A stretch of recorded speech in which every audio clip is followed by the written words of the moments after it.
なんでそれ噛むの、ライコンさん。トカゲは噛んじゃ嫌だよ。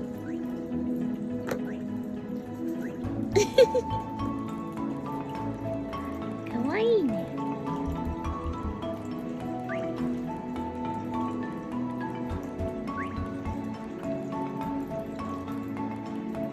どれがいい？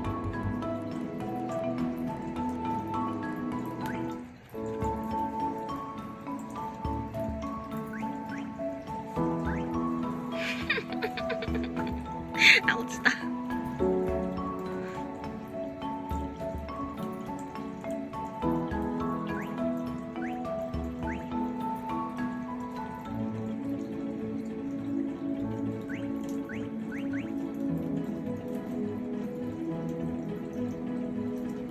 猫今止まってるよ。チャンスだよ。なんでトカゲ噛むのダメ。なんかいろいろ落としてるの。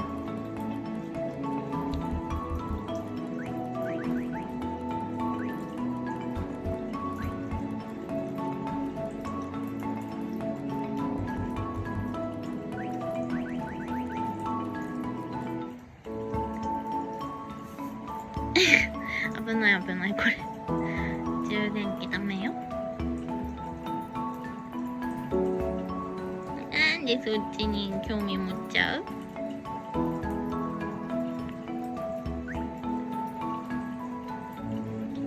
違うのにしようか。